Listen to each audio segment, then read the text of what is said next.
Donc acte 2, verset 1, le jour de la Pentecôte, ils étaient tous ensemble dans le même lieu. Tout d'un coup, il vint du ciel un bruit comme celui d'un vent impétueux. Il remplit toute la maison où ils étaient assis.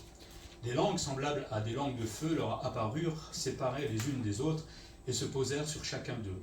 Et ils furent tous remplis du Saint-Esprit, et se mirent à parler en d'autres langues, selon que l'Esprit leur donnait de s'exprimer. Or, il y avait en séjour à Jérusalem des Juifs, hommes pieux de toutes les nations qui sont sous le ciel.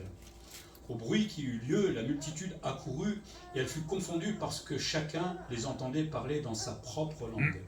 Ils étaient tous dans l'étonnement et la surprise, et ils se disaient les uns aux autres, « Voici ces gens qui parlent, ne sont-ils pas tous galiléens ? Et comment les entendons-nous dans notre propre langue, à chacun dans notre langue maternelle ? Parthes, Mèdes, Élamites, ceux qui habitent la Mésopotamie, la Judée, la Cappadoce, l'Asie, la Phrygie, la Pamphylie, l'Égypte, le territoire de la Libye, voisine de Cyrène, et ceux qui sont venus de Rome, juifs et prosélytes, crétois et arabes, comment les entendons-nous parler dans nos langues des merveilles de Dieu ? Ils étaient tous dans l'étonnement, et ne sachant que penser, ils se disaient les uns aux autres, que veut dire ceci ? Mais d'autres se moquaient et disaient, ils sont pleins de vin doux. 1 Corinthiens 12, bon, il faudrait lire 1 Corinthiens 12 jusqu'à 14, mais on ne peut pas faire ça ce matin. 1 Corinthiens 12, versets 12 à 14, qui nous parle en fait du baptême du Saint-Esprit.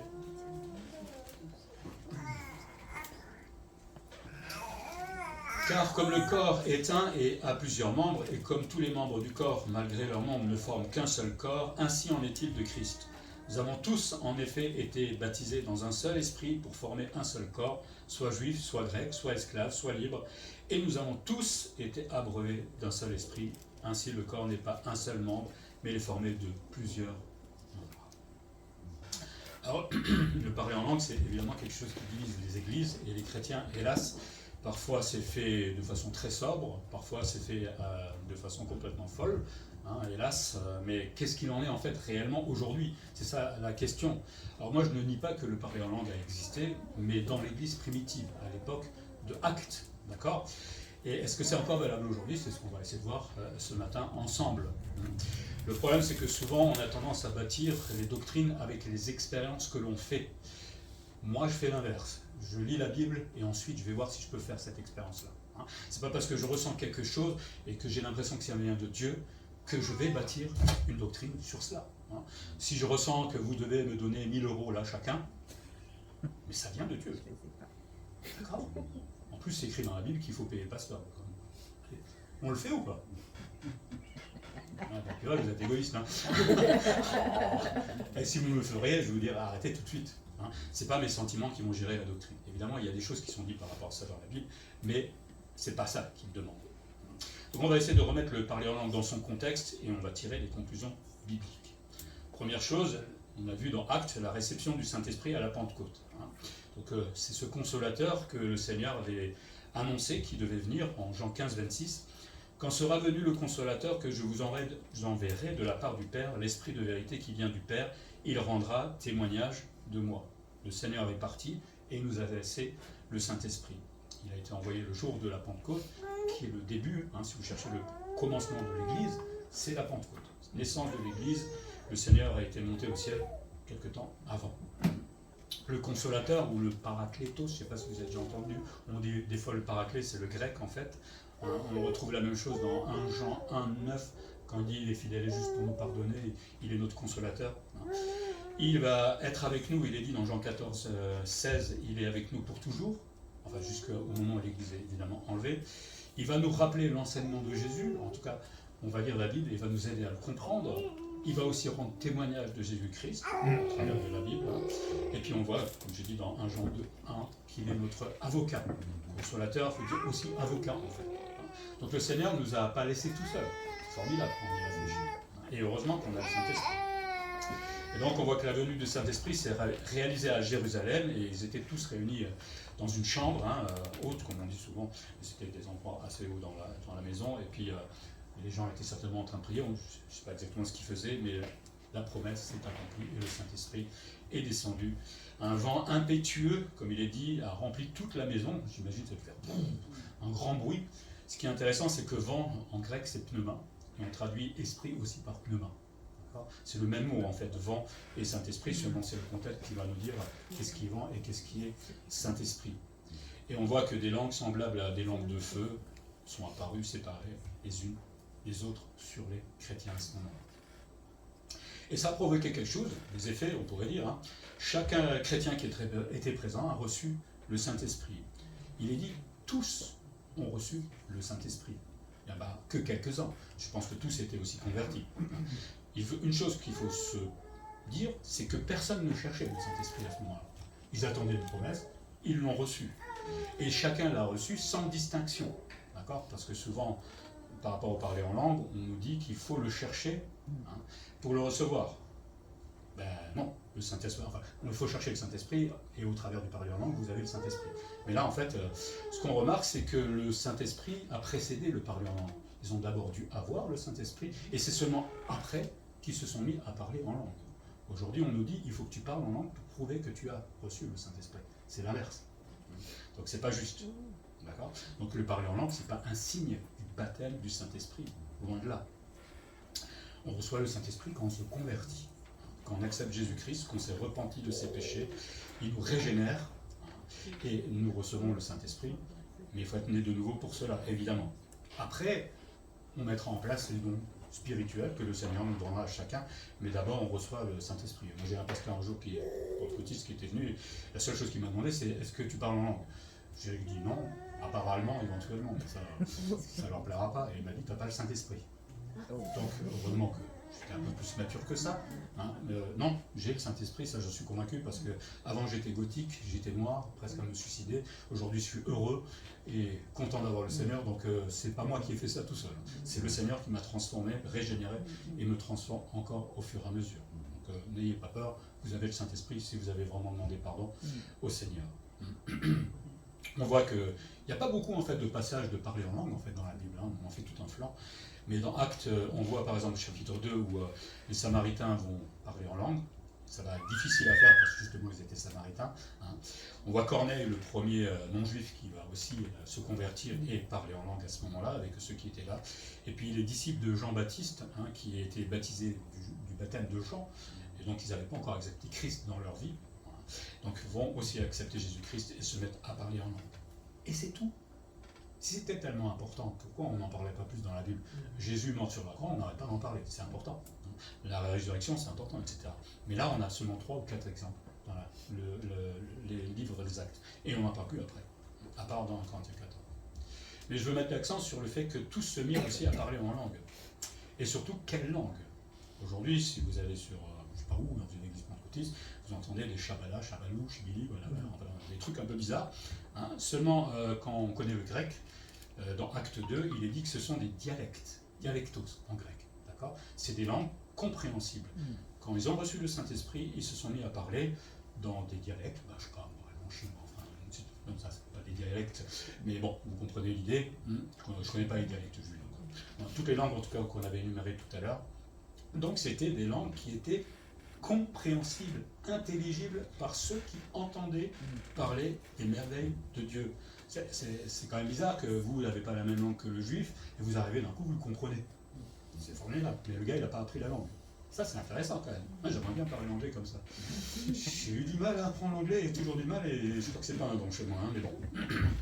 J'aimerais que ça me tombe sur le coin de la tête. Donc, une chose par rapport à ce qu'on voit aujourd'hui, c'est que dans l'église primitive, donc, le vrai parler en langue était compréhensible par ceux qui écoutaient. Et c'est ces premières personnes qui étaient là, qui ont entendu, qui étaient devenues les interprètes, tout simplement. Ils ont interprété, ils ont compris qu'on parlait des merveilles de Dieu à ce moment-là. Le message était communiqué. C'est quand même mieux d'entendre le message que Shabala, Shabala, Shabala, et tu restes sur sa fin à la fin. C'est joli, mais ça sert à rien en fait. Alors d'autres aujourd'hui nous disent aussi que c'est la langue des anges. 1 Corinthiens 13, 1, il est dit, quand je parlerai les langues des hommes et des anges, si je n'ai pas la charité, je suis un airain qui résonne, cymbale. Je ne sais pas si vous vous souvenez de ce passage de 1 Corinthiens 13, Paul est en train de faire ce qu'on appelle une hyperbole. Il exagère certaines choses pour montrer que l'amour est supérieur au don. Vous vous souvenez, on avait étudié Corinthiens, où les Corinthiens étaient trop fiers de leurs dons, et frimaient avec leurs dons, etc. Et Paul est en train de « Oh, calmez-vous un peu ». Le plus important, c'est l'amour. Et donc il va, dans Corinthiens 13, faire cette hyperbole, parce que si on lit la suite, il est dit que si j'offrais tous mes biens, si je mourrais brûlé, etc. Enfin, si, il exagère toutes ces choses. Paul ne pouvait rien donner, il était pauvre, il n'avait rien. Et surtout, il n'est pas mort brûlé. Donc en fait, une hyperbole, c'est une exagération pour faire comprendre une leçon, tout simplement. Et quand il dit « si je parlais la langue des anges », c'est aussi une exagération. Dans la Bible, quand l'ange s'approchait de quelqu'un, il ne faisait pas « Shabala, Shabala ». J'imagine Abraham, quand il a rencontré un ange, et que l'ange lui dit « Shabala, Shabala », Abraham, il aurait cherché son bâton, il aurait tapé sur la tête, il aurait dit « Je ne comprends pas, le garçon ». Chaque fois qu'un ange s'est approché de quelqu'un, il a toujours parlé dans sa langue. Il était compréhensible, Daniel et ailleurs, chaque fois. Donc les anges savent parler notre langue, et pas du Shabala, Shabala, Shabala. Et surtout, on ne va pas, à partir d'un seul verset, qui est en plus dans une hyperbole, qui a un contexte, en faire une doctrine. Parce que c'est ça, aujourd'hui, c'est une doctrine, c'est ça qui est triste. Donc c'est pas parce qu'on a un verset, généralement quand on a un verset compliqué, on essaie d'aller trouver d'autres versets pour étudier autour. Là on n'en a qu'un seul et on sait que c'est une exagération. Donc je ne peux pas faire une doctrine disant qu'aujourd'hui je dois parler de la langue des anges. Au pire, il parlera alsacien, mais ça s'apprend aussi l'alsacien. Donc les anges n'ont rien à nous enseigner dans ce domaine. Ce qu'il faut savoir aussi, c'est que des fois on se dit que oui, mais dans Actes c'est une chose, et puis plus tard, parce que c'est dans la chronologie des livres, 1 Corinthiens 14, quand Paul va parler du parler en langue, donc ça a évolué. Mais en fait, c'est 1 Corinthiens 14 qui a été écrit en premier avant Actes, si on regarde bien dans les dates. Donc, et Luc, qui a écrit Actes, et Paul, qui a écrit Corinthiens, étaient absolument d'accord sur la doctrine du parler en langue. L'un ne contredit pas l'autre, il n'y a pas eu d'évolution entre les deux. Sinon, celui qui a écrit Actes aurait dû améliorer ce qu'il a écrit, il aurait dû dire non, ils n'ont pas parlé dans des dialectes, ils auraient dû parler dans la langue des anges ou des trucs comme ça. Vous comprenez l'idée. Donc les deux sont absolument d'accord sur ce qu'était le parler en langue à ce moment-là. Donc on voit dans cette première partie, c'est que le Seigneur nous a laissé une promesse.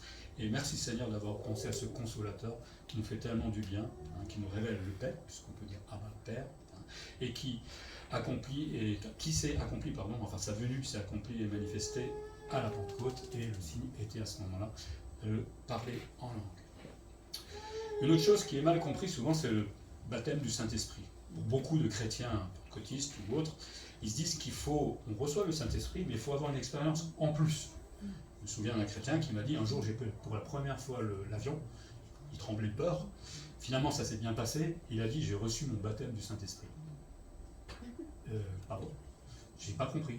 Parce qu'il a eu une plénitude, ou peut-être qu'il s'est senti tellement bien à ce moment-là, il s'est dit qu'il a reçu quelque chose de plus. Mais non, tu as simplement bien passé ton moment, mais ça c'est pas le baptême du Saint-Esprit, il n'y a pas des expériences à chercher. Le baptême du Saint-Esprit a déjà été accompli. On l'a lu tout à l'heure dans 1 Corinthiens 12, 14. Nous avons été baptisés dans un seul esprit, une fois, c'est tout. C'est comme la mort de Jésus-Christ, ça a été fait une fois et nous en profitons avant et après, mais c'est fait une fois pour toutes. On a été baptisés pour former un seul corps. Si je n'ai pas le Saint-Esprit, je ne fais pas partie du corps de Christ. Je ne peux pas faire partie de l'Église dans ce cas-là. Non, le né de nouveau, au moment où il accepte Jésus-Christ dans sa vie, se convertit, demande pardon, il naît de nouveau et il intègre automatiquement l'Église en étant baptisé par le Saint-Esprit. Tous ceux qui forment le corps ont été baptisés du Saint-Esprit. Donc, je ne peux pas dire à un chrétien qui est dans l'Église qu'il n'a pas le Saint-Esprit, sinon il n'est pas de l'Église, tout simplement. Donc c'est pas logique de chercher une deuxième expérience. Nous avons été scellés, alors Éphésiens 1,13 nous dit « En lui, vous aussi, après avoir entendu la parole de la vérité, l'évangile de votre salut, en lui vous avez cru et vous avez été scellés du Saint-Esprit qui avait été promis, lequel est un gage de notre héritage pour la rédemption de ceux que Dieu s'est acquis pour célébrer sa gloire. » Quand vous avez entendu la parole de la vérité, c'est-à-dire quand on a entendu l'évangile, certainement qu'en entendant l'évangile, nous avons cru, et parce que nous avons cru que Dieu existe, nous avons cru que nous méritons la mort à cause de nos péchés, et nous avons cru que Jésus-Christ est le moyen de nous sauver. Et quand j'ai fait cela, je suis scellé du Saint-Esprit, et il est dit que c'est un gage, c'est-à-dire c'est une promesse, c'est une assurance qu'un jour j'aurai la rédemption, que je ressusciterai dans l'éternité. Donc si aujourd'hui on dit à un chrétien, parce qu'il parle pas en langue qu'il n'a pas le Saint-Esprit, il n'est pas sûr d'aller au ciel. C'est grave de dire ça. C'est très grave, c'est mentir en fait. Donc nous avons une preuve là de notre résurrection lorsque nous avons le Saint-Esprit. Donc il n'y a pas besoin de parler en langue pour recevoir le Saint-Esprit. Il n'y a pas besoin de cela. Mais à l'époque, il était là. On va voir pourquoi surtout. Donc il ne faut pas non plus confondre baptême du Saint-Esprit et plénitude du Saint-Esprit. Peut-être que monsieur dont je parlais tout à l'heure était en pleine extase parce qu'il comptait vraiment sur Dieu et qu'il a traversé l'avion, il a réussi jusqu'au bout. Mais non, ce n'est pas la même chose. Le baptême du Saint-Esprit, c'est là où les chrétiens intègrent l'Église. D'accord ? Ça se fait une fois et on n'en parlera plus jamais. La plénitude du Saint-Esprit, c'est une expérience quotidienne qu'on peut avoir dans la relation qu'on a avec le Seigneur et particulièrement le Saint-Esprit. Ce n'est pas une expérience supplémentaire qu'on doit chercher et qui serait exprimée par le parler en langue, parce que c'est ce qu'on entend. Il y en a même qui doivent passer 2 expériences. Alors bon, il y a toujours plein de différentes doctrines, mais non, j'ai le Saint-Esprit, et maintenant, il habite en moi, puisque je suis le temple du Saint-Esprit, il m'a régénéré, et tout ce qu'il attend, c'est que je me soumette tout simplement à lui. On appelle la sanctification tout simplement. Au fur et à mesure, le Saint-Esprit va m'apprendre à changer mes habitudes, à me transformer pour devenir de plus en plus obéissant, soumis au Seigneur. Facile ça. Hein, vous êtes tous à 99% là. Il y a encore du travail. Mais je profite en fait de cette plénitude du Saint-Esprit lorsque je suis obéissant. Parce que quand je suis dans le péché, en fait, forcément, je ne vais pas goûter la plénitude du Saint-Esprit. Hein. Dans le péché, le Saint-Esprit, lui, est attristé et me le fait remarquer, tout simplement. Donc je ne peux pas être bien. Donc quand vous êtes bien dans votre vie chrétienne à un moment, ce n'est pas le baptême du Saint-Esprit. C'est juste que vous êtes obéissant et votre relation avec le Seigneur est au top, tout simplement. Top, je ne sais pas si vous êtes toujours au top, hein, mais ça n'a rien à voir avec le baptême du Saint-Esprit. Ça va ? Puis, on voit dans la Bible aussi que le baptême du Saint-Esprit, on voit aussi qu'il y a des dons spirituels. Donc à la Pentecôte, les chrétiens ont reçu d'abord le Saint-Esprit, on le dit, sans le chercher. Alors ils attendaient le Consolateur, mais franchement, ils ne savaient pas comment ça allait se faire. On n'avait jamais vu. Et puis ensuite, des dons spirituels ont été offerts par l'Esprit. Dans 1 Corinthiens 12, 11, il est dit « Un seul et même Esprit opère toutes ces choses, les distribuant à chacun en particulier comme il veut. » C'est important ce « il veut » par rapport à ceux qui disent « il faut chercher le don ». Et surtout le parler en langue, non, c'est le Saint-Esprit qui dit tiens, toi tu l'auras, enfin à l'époque, hein, toi tu l'as, toi tu l'auras pas, parce que je t'ai prévu un autre don, etc. Hein. Vous voyez bien la différence par rapport à ce qu'on dit aujourd'hui, où tout le monde doit l'avoir. Sinon vous n'avez pas le Saint-Esprit, soi-disant. Donc c'est le Saint-Esprit qui dit à qui il va donner tel ou tel don. C'est vrai que dans 1 Corinthiens, il est aussi dit que nous devons aspirer aux dons les meilleurs. Moi, pour moi, c'est simplement me mettre devant Dieu en disant voilà Seigneur, je veux vraiment te servir, qu'est-ce que je peux faire ? Il ne me demande pas d'aller chercher le parler en langue. Il me demande de me placer devant lui. Et c'est l'Esprit, lui, qui décidera ensuite qu'est-ce qu'on va faire d'Emmanuel. Et il a fait avec moi au début, je me suis occupé des jeunes, puis après j'ai fait une présidence, puis j'ai commencé à parler, puis aujourd'hui je suis pasteur, et demain je suis à la retraite. D'ailleurs, c'est dans 2 semaines. C'est un groupe, hein, je te le Bref, donc ça évolue aussi au cours du temps, n'est-ce pas ? Et donc, on peut avoir un ou plusieurs dons, dit la Bible aussi, mais la Bible ne nous a jamais dit que tout le monde aura le parler en langue. Hein, donc, quand une assemblée se force à parler tous en langue, c'est complètement opposé en fait à ce que l'Esprit lui-même fait normalement. Il donne à chacun un don. Si tout le monde prêchait le dimanche matin, vous serez tous là, et il n'y aurait qu'une seule personne peut-être dans les bancs. Je ramènerai mon lapin, puisque vous êtes tous là. On va parler à mon lapin. Non mais vous voyez la cohérence de ce que c'est. Le Seigneur a donné, je pense qu'il n'est pas bête, le Saint-Esprit, il sait qu'est-ce qu'il faut donner comme don, ce qu'on a besoin dans l'Assemblée, il ne va pas donner la même chose à tout le monde. C'est ridicule. Et c'est complètement opposé à ce que dit la Bible. Donc quand une assemblée, ensemble, prie en langue, il y a un problème. Ça ne vient pas de Dieu. Ça c'est un effet de foule, comme on dit. Moi j'ai déjà vu, hein. Parce que ma mère était là-dedans, il y a un jeune, je le voyais, tout le monde se mettait à parler en langue et il se sentait un peu seul, et donc il s'est mis à parler en langue, hein, mais il a inventé un truc tout simplement, c'était pas le Saint-Esprit. Hein. Les effets de foule, ça provoque ce genre de choses.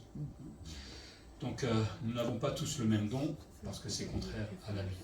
Un chrétien né de nouveau intègre le corps de Christ par le baptême du Saint-Esprit une fois pour toutes et n'a pas à chercher d'autres expériences. Sinon que de profiter de la plénitude du Saint-Esprit, mais ça c'est tout un travail aussi. Mais on peut le faire si on l'Église. Ensuite on va s'intéresser, et c'est là peut-être où beaucoup ne comprennent pas, c'est qu'il y avait un objectif pour le parler en langue. Et une pratique, mais surtout qu'il y avait un objectif, et surtout c'était un signe de jugement. On va lire dans 1 Corinthiens 14, versets 20 à 24. Je ne sais pas si vous avez déjà lu 1 Corinthiens 14, ça parle justement de l'opposition de la prophétie, qui est là pour encourager, Paul la met plus en avant, et en opposition, oui, on peut opposer par rapport au parler en langue, qui finalement, s'il n'est pas traduit, ne nous sert à rien, ne nous édifie pas. Et il va placer en plein milieu de son développement ces fameux versets, donc 1 Corinthiens 14, 20 à 24. 1 Corinthiens 14. Il dit, frères, ne soyez pas des enfants sous le rapport du jugement, mais pour la méchanceté, soyez enfants, et à l'égard de jugement, soyez des hommes faibles. Et là, on retrouve un passage d'Ésaïe, en fait. Il est écrit dans la loi, c'est par des hommes d'une autre langue, par des lèvres d'étrangers, que je parlerai à ce peuple, ce, dans le contexte, c'est les Juifs, d'accord ? Et ils ne m'écouteront pas, même, ainsi dit le Seigneur. Par conséquent, les langues sont un signe non pour les croyants, mais pour les non-croyants. La prophétie, au contraire, est un signe pour les non-croyants, mais pour les croyants. D'accord ? C'est loin de tout ce que l'on voit. Verset 23. Si donc, dans une assemblée de l'Église entière, tous parlent en langue et qu'il entre de simples auditeurs ou des non-croyants, je reviendrai là-dessus, mais là, il oppose deux personnes, deux groupes, on peut dire. Donc, qu'il entre de simples auditeurs ou des non-croyants, ne diront-ils pas que vous êtes fous ? Mais si tous prophétisaient et qu'il entre un non-croyant ou un simple auditeur, il est convaincu par tous, il est jugé par tous, les secrets de son cœur sont dévoilés, etc. Et parce qu'il a entendu l'évangile clairement, il va se convertir, il va accepter le Seigneur. Donc on voit que c'est un signe. Le parler en langue était un signe. Séméos en grec parle de signe, de miracle, de prodige, de preuve. Ça signifie quelque chose. C'est pas un truc qui est tombé comme ça. Un signe, c'est un acte qui cherche un destinataire. Je veux montrer quelque chose à quelqu'un, en fait. Je veux prouver quelque chose à quelqu'un. C'est pas gratuit. Il y a un objectif. Et là, en fait, on voit que c'est un signe de jugement, tout simplement.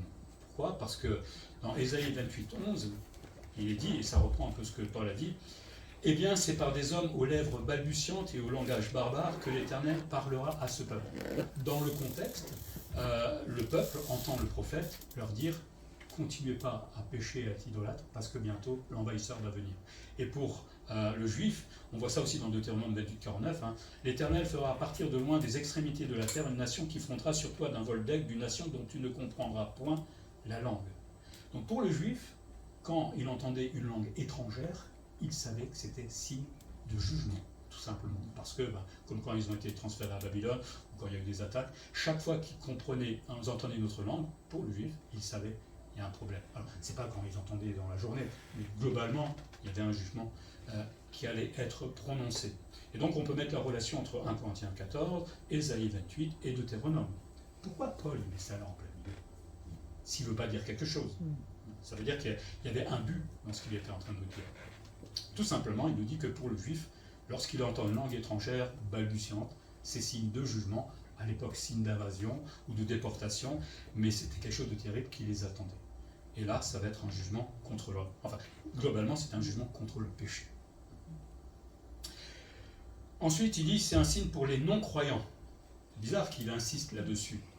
Je l'ai dit tout à l'heure, au verset 23 et 24, il distingue les simples auditeurs et il donne un deuxième groupe, les non-croyants. C'est bizarre qu'il fasse ça. Il aurait pu dire le non-croyant tout simplement pour signifier quelqu'un qui ne croit pas en Dieu. Mais il les distingue. Alors le simple auditeur, en grec c'est idiotès, c'est pas un idiot. C'est un gars, on va dire, du peuple, là où il est. Et il semblerait qu'il les distingue justement des non-croyants, ceux qui ne veulent pas accepter Jésus, c'est-à-dire les juifs. Au verset 22, c'est un signe donc pour les non-croyants. Donc le signe du parler en langue avait un destinataire, c'était les non-croyants. Si les non-croyants sont les juifs, donc c'est pour eux. C'est pas pour les simples auditeurs. C'est ça qui est curieux. Donc ça veut dire quelque chose. Et le signe concerne donc les juifs, et c'est un signe pour les non-croyants. Et donc ce signe de jugement était destiné, chaque fois qu'on parlait en langue, on parlait dans une autre langue compréhensible certes, mais on disait les merveilles de Dieu dans une autre langue que le juif, et pour le juif, ça lui disait, il y a un petit problème qui se passe. Il y a peut-être un jugement qui nous attend.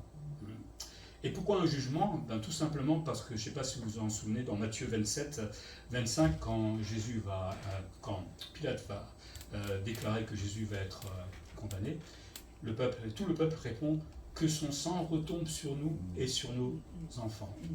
Le peuple juif a dit, ouais, vas-y, crucifie-le, c'est pas grave, ça nous retombera dessus, mais ne te gêne pas de le faire sur nous. Eh bien, Dieu a entendu, puisque ce signe de jugement va s'accomplir en fait en 70 après Jésus-Christ.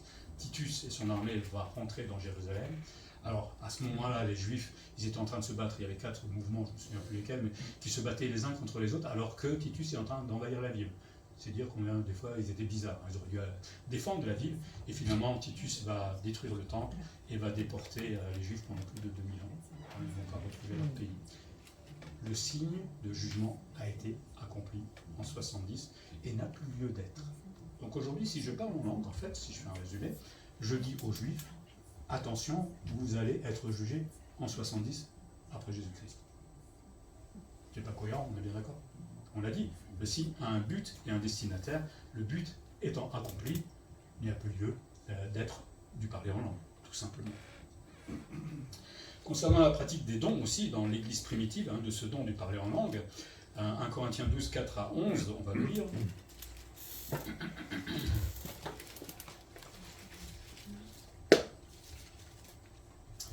Il dit, il y a diversité de dons, mais le même esprit. Diversité de ministères, mais le même Seigneur. Diversité d'opérations, mais le même Dieu qui opère tout en tous. On l'a dit, à chacun, la manifestation de l'esprit est donnée pour l'utilité commune. Un don, c'est pour servir, je reviendrai là-dessus, pour servir l'autre. En effet, à l'un est donné par l'esprit une parole de sagesse, à un autre une parole de connaissance selon le même esprit, à un autre la foi par le même esprit, à un autre le don de guérison par le même esprit, à un autre le don d'opérer des miracles, à un autre le prophétie, à un autre le discernement des esprits, à un autre la diversité des langues, à un autre l'interprétation des langues. Un seul et même esprit opère toutes ces choses, les distribuant à chacun en particulier comme il veut. Donc on voit qu'il y avait diversité de dons, parce que certains ne sont plus valables aujourd'hui, mais tous n'avaient pas le parler en langue. Certains avaient la prophétie, d'autres opéraient des miracles, d'autres faisaient ci et ça, mais tous ne faisaient pas la même chose dans l'Église primitive. C'est eux le repère, c'est pas mes sentiments ou ce que j'ai envie de faire, c'est eux le repère, eux l'ont vraiment vécu. Donc les dons sont distribués par le Saint-Esprit, comme j'ai dit, comme il veut. D'ailleurs, dans Actes 2, 4, si ma machine veut bien fonctionner, il est dit « Ils furent tous remplis du Saint-Esprit et se mirent à parler en d'autres langues, selon que l'Esprit leur donnait de s'exprimer. » C'est lui qui décidait aussi dans quel type de langue, etc. il parlait. Mais c'est toujours, je n'aime pas le mot manipuler, non, c'est peut-être pas le meilleur des mots, mais c'est toujours sous l'inspiration du Saint-Esprit que ce don était donné à quelqu'un comme lui il voulait. C'est pas à nous de le chercher. C'était pas eux de le chercher à ce moment-là. C'est le Saint-Esprit qui le donne. Nous nous tenons disponibles pour servir le Seigneur, mais c'est lui qui nous donne et nous qualifie pour certains dons. Et surtout, comme j'ai dit, les dons sont toujours pour l'utilité commune. Si j'ai le don de prêcher et que je reste le dimanche matin à prêcher à mon lapin, est-ce que ça vous est utile? J'ai ce don. Je peux parler devant mon miroir, que tu parles bien, bref. Un don est pour l'utilité des autres. Chaque fois que j'ai un don spirituel, c'est pour te servir toi. Toi. Pas pour me servir moi. Je dis ça parce que certains disent qu'ils parlent en langue chez eux. C'est un don spirituel. Si on regarde la définition du don spirituel, c'est pour les autres. Donc on ne parlera jamais, techniquement, selon la Bible, d'ailleurs il n'y a aucun exemple, chez soi en langue. Ça n'a aucun intérêt, puisque ce n'est pas utile. C'est autre chose. C'est quelque chose qu'on se force peut-être à faire, mais ça n'a absolument rien à voir avec ce que dit la Bible. 1 Corinthiens 14, 26 à 28, on va voir comment ça se passait à l'époque. 1 Corinthiens 14, 26 à 28. C'est vrai qu'il faudrait étudier tout 1 Corinthiens 14, mais là, en 45 minutes, c'est compliqué, parce qu'il y aurait beaucoup de zones d'ombre là-dedans aussi, mais bon. 1 Corinthiens 14, versets 26 à 28. Voilà comment ça se faisait autrefois. J'ai dit quoi, 26 à 28? Alors, que faire donc, frères, lorsque vous vous assemblez les uns ou les autres parmi vous? Donc, on est dans un contexte d'église. de rassemblement. Alors, quand je dis église, c'est pas le bâtiment, hein, l'église, c'est nous les frères, on se réunit, on peut être n'importe où, c'est nous l'église. Hein. Donc lorsque vous vous assemblez les uns ou les autres, parmi vous ont-ils un cantique, une instruction, une révélation, une langue, une interprétation, que tout se fasse pour l'édification. C'est ça qui posait problème à Paul, c'est que beaucoup parlaient en langue et il n'y avait pas d'interprétation, donc ça ne servait à rien, ça n'édifiait pas. Il continue, en est-il qui parle en langue que 2 ou 3 au plus parlent, chacun à son tour, et que quelqu'un interprète. S'il n'y a point d'interprète, qu'on se taise dans l'église et qu'on parle à soi-même et à Dieu. Voilà comment ça se faisait dans l'église primitive. Aujourd'hui, tout le monde parle en langue et il n'y a aucune interprétation. Ce n'est pas le parler en langue, selon la Bible, tout simplement. Alors quelqu'un me dira, j'étais une fois dans une église et puis quelqu'un s'est mis à prier dans une langue étrangère et j'ai compris. Moi je crois que le Seigneur peut faire des choses comme ça, si c'est nécessaire pour que tu te convertisses, etc. C'est isolé, c'est pas le parler en langue. C'est isolé, tout simplement. Dieu fait des miracles, hein, il fait des fois des visions à des musulmans qui ne peuvent pas entendre parler. Mais c'est toujours propre à la personne, on ne va pas en faire une doctrine. D'accord ? Le Seigneur s'est approché d'une manière pour moi et différemment pour vous. Donc, de toute façon, c'est miraculeux chaque fois quand le Seigneur s'approche de nous. Mais donc, la pratique du parler en langue n'a rien à voir hein, de ce qu'on voit aujourd'hui par rapport à ce que faisaient vraiment les chrétiens dans l'Église primitive. Et surtout, là où met Paul l'accent, c'est l'interprétation. Arrêtez de tchatcher des heures et des heures pour rien comprendre. Je repars de l'église, j'ai rien compris, je ne suis pas édifié. Hein. La prophétie à ce moment-là, il y avait des prophètes qui recevaient des messages du Seigneur pour un temps, on verra tout à l'heure que ces choses vont s'arrêter, mais parce qu'il n'y avait pas la Bible encore, tout simplement. On n'avait que l'Ancien Testament. Mais ça les aidait, les chrétiens. Hein. Ça les encourageait, ça les édifiait. Mais Shabbat toute la journée, ça ne sert à rien en fait. À part que, comme Paul dit, arrêtez de frimer un petit peu, de vous enorgueillir avec votre don. Un culte, ça doit être un moment où tout est compréhensible, sinon ce n'est pas utile et surtout pas édifiant. Je vais vous faire le message en allemand la semaine prochaine. Comment ça non, tout de suite? Est-ce que ça va vous être utile? À part si quelqu'un traduit, éventuellement. Là oui, on peut le faire. Mais s'il n'y a pas de traduction, ça ne va pas être utile. Et donc je suis sûr que vous ne viendrez pas. Non, je ne le ferai pas. Donc le parler langue était un signe, avec un objectif, montrer aux Juifs qu'il y avait un jugement qui devait arriver. Ce signe a été accompli et on n'a plus besoin aujourd'hui de chercher ce signe, et on n'a plus besoin de parler en langue. Et de toute façon, c'est le Saint-Esprit qui fait comme il veut. Ce qu'on entend aujourd'hui, je ne sais pas ce que c'est. Honnêtement, je ne sais pas, mais ce n'est pas le Saint-Esprit, ça c'est sûr. Et surtout, on peut se poser la question, jusqu'à quand on a parlé en langue? On va lire dans 1 Corinthiens 13, 8 à 13.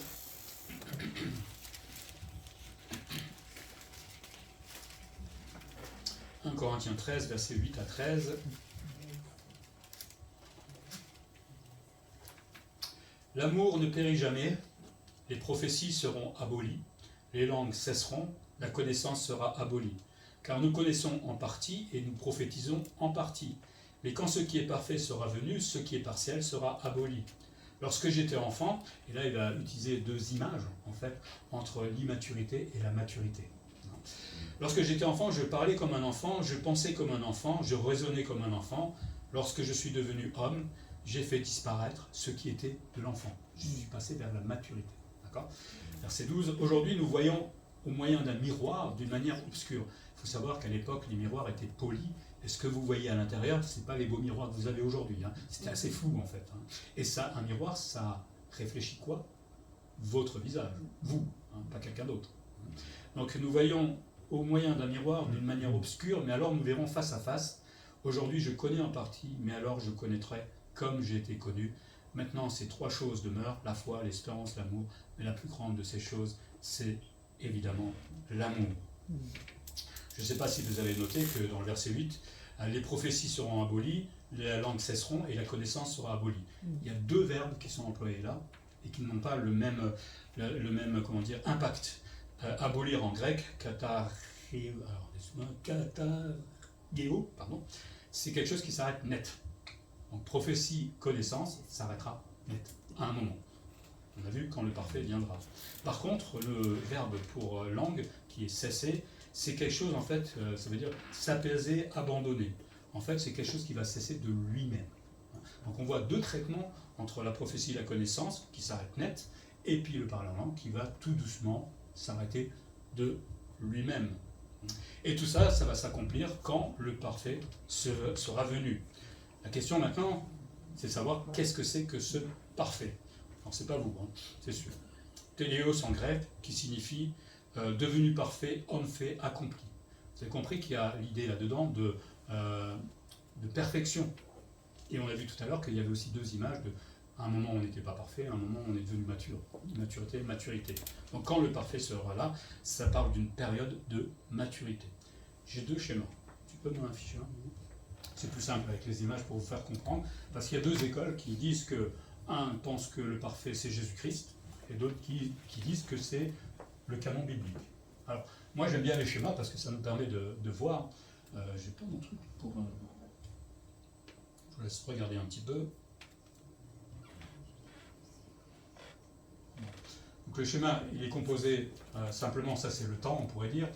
Nous on est là, on va dire, enfin il y avait l'église primitive à ce moment-là, nous on est ici, là il y aura un moment de l'église, la tribulation, et puis le millénium, quand le Seigneur va instaurer son royaume. Si le parfait était le retour de Jésus, certains pensent que c'est cela, la prophétie sera abolie au moment où Jésus revient, pourquoi pas. La connaissance sera abolie au moment où Jésus revient, pourquoi pas. Et donc la langue, une fois que le parfait, si c'est Jésus, tout doucement va cesser. Donc pendant la période du millénium. D'accord ? Seulement dans Ésaïe 33, il est écrit qu'il n'y aura plus de langue, je vais le lire tout à l'heure, et qu'on n'entendra plus de langue barbare lors du millénium. On a vu tout à l'heure que c'est une langue étrangère, parler en langue. Donc ça n'a aucun intérêt. Et même la Bible elle-même dit qu'on ne parlera pas de langue étrangère. Donc il n'y aura pas de parler en langue, en fait, tout simplement dans le millénium. On voit que la foi, évidemment, ne seront plus nécessaires quand on sera en face de Jésus-Christ, ça c'est clair, ni l'espérance, puisqu'on l'a en face de nous. Par contre, l'amour demeurera toute l'éternité. Ça ne changera rien. Tu peux me mettre la prochaine image ? Où justement, je pense, parce que nous on dit qu'on est cessationniste, hein, on pense que le parfait c'est en fait le canon biblique. Et ça tient beaucoup mieux en fait, parce que la prophétie va être abolie quand la Bible viendra, enfin quand le canon sera complet, hein, c'est vers l'an 100 environ après Jésus-Christ. Oui, puisque maintenant on a tout dans la Bible, hein, on n'a pas besoin de prophétie. La connaissance, maintenant si vous la cherchez, avant il y avait un don, et effectivement c'est pas très clair non plus, mais aujourd'hui, lisez 3 fois la Bible, hein, vous aurez beaucoup de connaissances à la fin. D'accord ? Et le parler en langue qui va cesser tout doucement à partir de l'an 100, parce que le signe a eu lieu en 70 après Jésus-Christ, et tout doucement il va disparaître. Ça tient beaucoup mieux, selon le schéma. Ça va ? Oui. Vous comprenez l'idée ? Je peux revenir en arrière. Donc la prophétie et la connaissance vont être abolies, mais le parler en langue va cesser doucement, et il n'est pas utile dans le millénaire. Alors je veux lire quand même Ésaïe 33, versets 17 à 19. Tes yeux verront le roi dans sa magnificence. C'est bien le millénium, le contexte. Ils contempleront le pays dans toute son étendue. Ton cœur se souviendra de la terreur. Où est le secrétaire? Où est le trésorier? Où est celui qui inspectait les tours? Tu ne verras plus le peuple audacieux, le peuple au langage obscur qu'on n'entend pas, à la langue barbare qu'on ne comprend pas. Ça, c'est période du millénium. Donc, parler en langue à ce moment-là, ça n'a absolument aucun intérêt. Donc, en plus, ce qu'il faut savoir, c'est que le parler en langue, il a été accompli. Le signe du parler en langue, on l'a dit, a été accompli en 70 après Jésus-Christ. Et donc, tout doucement, une fois que le canon biblique a été formé, tout doucement, le parler en langue va cesser. Il faut savoir aussi que le mot parfait en grec, c'est un neutre. D'accord ? Un neutre, c'est comment on a un c'est une chose. Si on avait voulu parler du parfait, parce que la Bible le fait, par exemple, pour le Saint-Esprit, c'est neutre, pneuma, mais des fois, elle le met avec un masculin, pour bien signifier que c'est une personne. Donc, la Bible le fait. Donc, s'il avait voulu signifier que c'était Jésus, il l'aurait mis au masculin aussi. Il l'a laissé au neutre, sous l'inspiration de Dieu. Donc c'est bien une chose, et le canon biblique est bien quelque chose qui est plutôt neutre que le masculin ou féminin, et ça rajoute encore un argument de plus, que finalement le parler en langue va cesser tout doucement après l'accomplissement du signe, vers la fin du 1er siècle. Et en fait, les pères de l'Église, à partir du 2e siècle, personne ne parle de parler en langue. C'est seulement au 19e siècle que ça va revenir, parce que des chrétiens voulaient être plus chrétiens que chrétiens. Alors, c'est bien de vouloir être chrétien, mais si vous cherchez trop loin, le diable va vous inventer des choses. Pour votre orgueil. tout simplement. Hein. Et donc, il faut faire attention quand on veut être plus saint que saint. Alors évidemment, il faut chercher la sanctification, mais si je veux être plus saint que François, je vais me mettre à parler en langue. Excuse-moi, pour François. J'étais pour réveiller. Et les deux analogies sont aussi importantes. Hein, tu veux bien ? Parce que Paul ne les a pas mis là parce qu'ils s'ennuyaient. On est bien d'accord, c'est un rapport avec ce qui est juste avant. La première analogie qui fait un contraste entre l'enfance et l'âge adulte, ou entre l'immaturité et la maturité. Il dit, lorsque j'étais enfant, je parlais comme un enfant, je pensais comme un enfant, je raisonnais comme un enfant, ça vous rappelle une époque. Lorsque je suis devenu homme, j'ai mis de côté ce qui était de l'enfant. Donc Paul est en train de faire un contraste entre l'enfant et l'adulte. Hein. L'enfant parle, pense, raisonne comme un enfant, l'âge adulte met de côté en fait les caractéristiques qui sont propres à l'enfant, enfin aujourd'hui, hein, enfin bon, bref, c'est-à-dire l'immaturité. Et plus l'enfance n'est pas une période qui dure toute la vie, heureusement, hein. Si on était gamin toute la vie, c'est une période partielle, tout comme le sont les prophéties et la connaissance. Elles seront abolies, mises de côté. Hein. Devenir adulte correspond à atteindre la maturité. L'enfance partielle et immature laisse place maintenant à un âge mature. Et c'est vrai qu'avec la Bible, ben, on va pouvoir connaître mieux le Seigneur. Paul fait donc une métaphore entre ce qui est partiel, hein, c'était la période où il y avait le parler en langue, et l'enfant, enfin partiel et l'enfance, je vais refaire. Paul fait donc une métaphore entre ce qui est partiel et l'enfance, entre ce qui est parfait et l'adulte, entre ce qui n'est pas destiné à durer toujours et ce qui deviendra mature et parfait. On passe à autre chose de beaucoup mieux. Puis la deuxième analogie, hein, l'image du miroir. Aujourd'hui, nous voyons au moyen d'un miroir d'une manière obscure, mais alors nous verrons face à face. Donc, Paul est en train de préciser aujourd'hui, on remet tout ça dans le contexte, ça démontre que la vision était floue, hein, dans le miroir, comme j'ai dit tout à l'heure. Dans son époque, ces miroirs, on ne voyait pas grand-chose, hein, c'était juste imposé sur quelque chose. Évidemment, c'était qu'une partie de votre visage. Donc ça renvoyait une image partielle. Vous voyez la relation avec ce qu'on a vu tout à l'heure. Paul, en employant l'image du miroir obscur, qui est employé une seule fois d'ailleurs dans le Nouveau Testament, qui signifie parole obscure, énigme, rappelle un fait connu à l'époque. Un miroir ne reflète pas une image correcte, mais plutôt un reflet partiel, une image de nous-mêmes, énigmatique ou obscure. Dans un tel miroir, nous ne pourrons pas nous voir face à face, en fait. La phrase de Paul, mais alors nous verrons face à face, alors là on a l'impression qu'on va voir Jésus en fait. Mais je l'ai dit, on regarde où ? On regarde dans le miroir. D'accord ? Donc là on va se voir face à face. C'est moi que je vais voir. Marque la venue de ce qui est parfait. C'est à ce moment que le miroir devient clair et que notre reflet sera parfait. Lorsque le miroir était flou, notre reflet était flou. Lorsque le miroir est devenu clair, notre reflet est devenu clair. Depuis la venue de ce qui est parfait, donc du canon biblique, nous pouvons nous voir face à face tel que nous sommes réellement. Et quand on lit la Bible, on est face à notre péché. À l'époque, c'était un peu... La loi était là, hein, mais on ne savait pas comment être sauvé, etc. Mais grâce à la Bible, nous pouvons nous voir face à face. Aujourd'hui, je connais en partie, mais alors je connaîtrai comme j'ai été connu. Cette connaissance partielle a déjà été évoquée plus haut. Dans le cas de la métaphore du miroir, c'est la connaissance de nous-mêmes et de notre nature réelle qui est partielle. Hein, son reflet est partiel. Mais je connaîtrai comme j'ai été connu, comme Dieu me connaît réellement, pas comme j'ai envie de me voir. Premièrement, je me verrai tel que je suis, maintenant que le miroir a un reflet parfait. Et deuxièmement, je me verrai comme j'ai toujours été vu par Dieu, hein, c'est-à-dire pécheur. C'est pourquoi Jacques va reprendre cette image. Jacques utilise également l'image du miroir et va plus loin en identifiant à la parole de Dieu, c'est-à-dire la Bible. Je ne sais plus si j'avais noté le verset. Oui, dans Jacques 1, 23-25, il est dit « Car si quelqu'un écoute la parole et ne la met pas en pratique, il est semblable à un homme qui regarde dans un miroir son visage naturel et qui, après s'être regardé, s'en va et oublie aussitôt quel il était. Mais celui qui aura plongé les regards dans la loi parfaite, la loi de la liberté, et qui aura persévéré, n'étant pas un auditeur oublieux, mais se mettant à l'œuvre, celui-là sera heureux dans son activité. » La boucle est bouclée, puisqu'il y a un autre passage qui nous montre bien que regarder dans le miroir, c'est regarder dans la parole de Dieu, tout simplement. Et que des fois, on n'a pas envie de voir.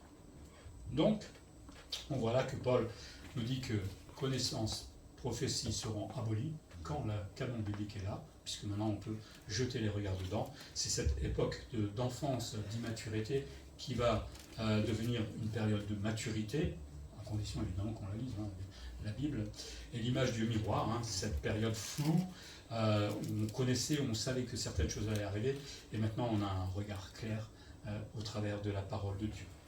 Le mot aujourd'hui du verset 12 évoque la période sans canon biblique, parce qu'il n'y avait pas encore. Paul était en train d'écrire à ce moment-là, Jean, etc. étaient en train d'écrire à ce moment-là.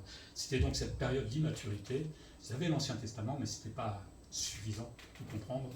Mais le chrétien sera connu car la Bible nous révèle notre vraie nature et donc cette période de maturité. Ça va ? Je vous ai bombardé.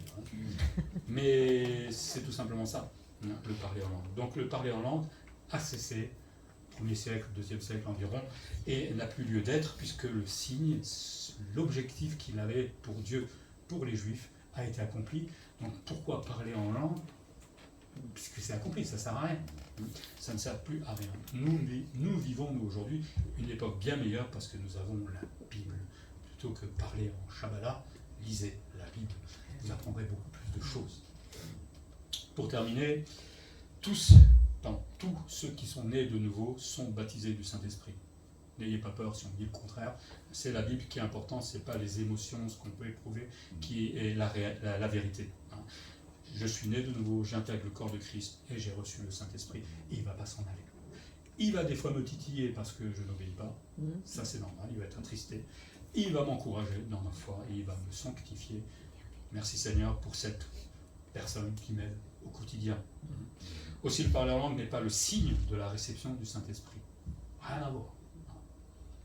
L'Esprit, à l'époque, a donné ce parler en langue, on l'a vu pour un objectif, mais aujourd'hui, l'Esprit donne aussi à tous les rachetés un don, comme il veut. Certains ne sont plus valables aujourd'hui, on dit prophétie, connaissance, il n'y a plus d'apôtres, ou alors vous êtes très vieux parce qu'il faut avoir vu Jésus pour être apôtre. La prochaine fois que vous avez un apôtre sur Facebook, dites-lui, vous avez quel âge? D'accord? Les miracles aussi, ça, pas comme l'apôtre le faisait, parce que Dieu a donné aux apôtres des capacités qu'eux-mêmes ne géraient pas forcément. Ils ont guéri, ils ont fait des choses extraordinaires, mais c'est marqué plusieurs fois, et Paul lui-même le disait, c'est pour l'avancement de l'évangile. Ça ne veut pas dire que je ne crois pas que Dieu fait des miracles, mais c'est pas avec mes mains. Sauve-le. On va pas y passer de la nuit, ça va pas marcher. Enfin, sauve-le, non, plutôt guéris-le, je voulais dire. Le Seigneur guérit de façon miraculeuse, j'en suis convaincu. Souvent on dit les baptistes, vous ne croyez pas aux dons. Mais si, c'est stupide, mais pas grâce à moi. De toute façon, quand vous regardez un peu tous les réunions de guérison, il faudrait quand même leur demander 2-3 jours après comment ils se sentent. Parce qu'on fait du spectacle là. Mais est-ce qu'ils sont vraiment guéris? Il y avait une fois un article comme ça, et en fait, non. Hélas. Donc le parler en langue était un don avec un objectif qui a été réalisé, son signe n'a plus lieu d'être aujourd'hui. Alors qu'est-ce que font ces chrétiens? Je ne sais pas, mais moi je veux qu'on ait de l'amour quand même pour ces frères, même si des fois ils s'égarent un petit peu dans leur doctrine, on va les aimer, on peut prier pour eux quand même, il n'y a pas de problème, on ira je pense au ciel ensemble, ils sont aussi sauvés pour la plupart, mais bon je ne serais pas d'accord avec cette doctrine tout simplement de parler en langue. Mais en attendant, nous continuons à vivre, laissons-nous transformer par le Saint-Esprit, remercions le Seigneur pour ce consolateur, ce paraclet, cet avocat qui est là tous les jours pour nous défendre devant Dieu. Merci Seigneur pour le Saint-Esprit. On va prier.